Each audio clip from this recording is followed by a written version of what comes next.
So Diana, I want to ask you first, for those parents that say, but why in the world would you go to elementary schools and not, say, to high schools, what would you say to those angry parents?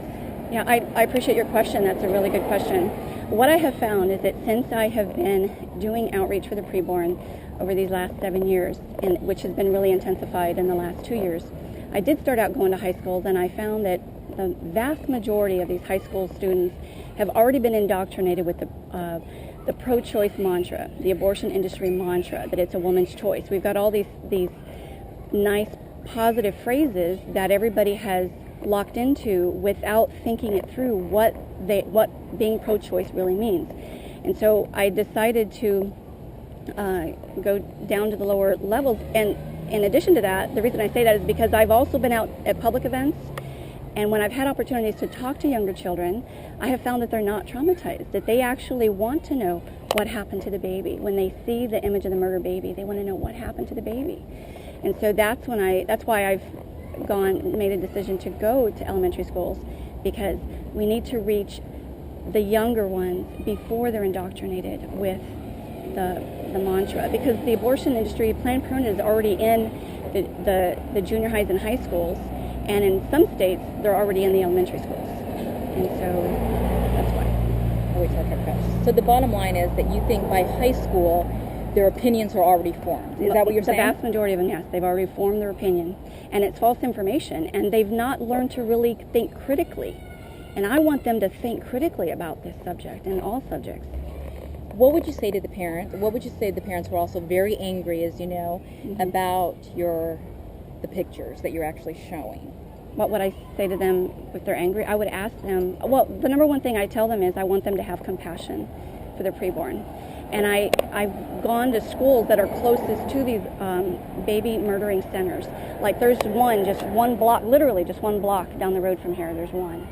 And the school I was at yesterday at Mitchell Elementary, there was a baby murdering center just 4 blocks, like just half a mile from there. And that's what I tell them, that because this is happening, I want them to have compassion for these little babies.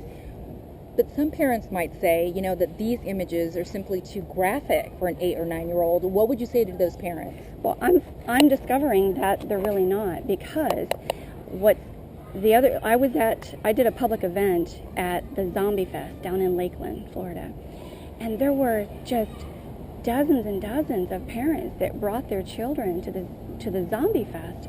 And there were adults and children dressed up very gory and very graphic. And yet, when I interviewed one of the men who was dressed up as a zombie, which was extremely graphic, I asked him, I said, aren't you afraid of or concerned that children will be traumatized by what you're dressed up as? And he said, oh no, it's all for fun.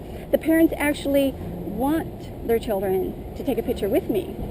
So I believe it really comes back to the subject matter itself, because children can handle the truth. They really can if you teach them on an age-appropriate level what it is and what happened to the baby, because that's what children want to know. They want to know, what is it?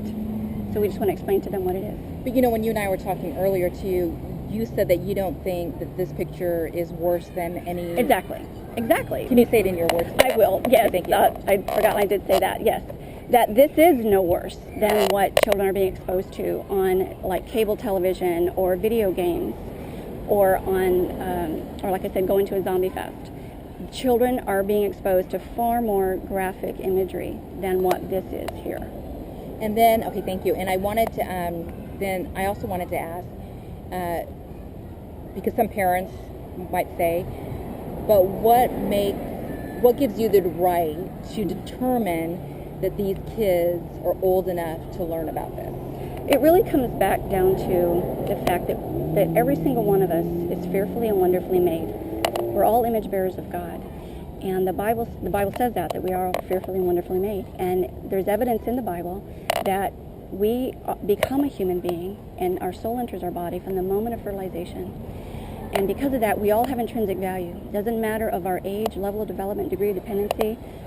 We all have that same intrinsic human value.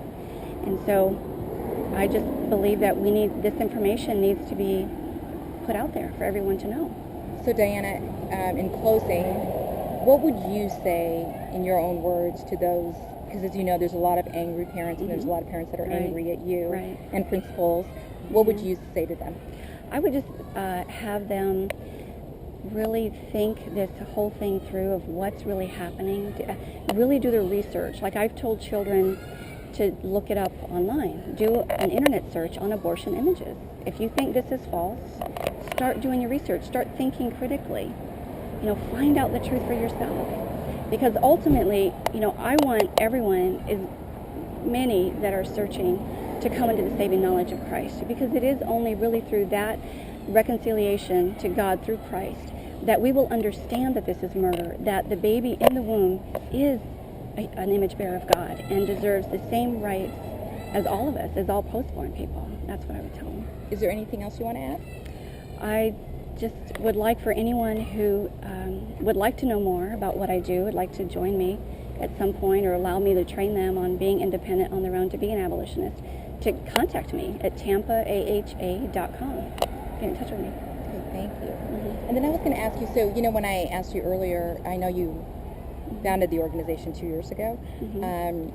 Are you the only one in the group right now? Are there others in the group? I do have some people that I get in touch with that do come out with me on occasion. Okay, It is, but you know, people's lives are busy, and Right. that's usually what takes precedence. So, How many schools would you say that you've gone to, approximately? oh, just off the top of my head, I believe I would say about 8, roughly. And you plan to go to more, right? Well, but I do, but again, my time is extremely limited because my daughter had her baby shortly after we moved here, and so that's why I went to going to a lot of events on the weekend, because the weekend is my big time to be out advocating for the preborn. So, like I said, I happen to have 3 days off this week because my daughter took 3 days off. So otherwise, I would love to go out more to the schools, but my time is extremely limited. Yeah. Got it. And how many elementary schools would you say you've gone to? This Gorrie Elementary would be my third one. Your third one. So you went to Mitchell, Gorrie, and what was the other one? Paul Mort. Is that in your area? That is in, that's off of Bears Avenue, which that one is about 1.5 miles from another abortion facility. So that's my target. And that's what I was, and I'm so glad you brought that up. So, because I was going to ask you, how do you choose the schools? And when you say, you know, these facilities, are you talking about Planned Parenthood, or are you talking about... It's not just Planned Parenthood. They just happen to be the #1 purveyor. They happen to be the one that they've been around the longest, so they're the mega corporation of baby murder. So you choose the schools that are around the clinic. Exactly, around the facilities. Exactly. Got it. Okay. I think Miguel's just getting... you're good. And so now he's going to get video of you, you know, doing what you do. If there's a parent that wants to comment, I mean, if anybody asks, because I'm going to go meet that mom. Because I've got to go meet that other mom. Sure. It was so nice. Thank you very much. Thank you. Make sure you read that book. Okay, thank you. I appreciate it. And I told you, he's a new dad. Awesome. Congratulations. That's exciting.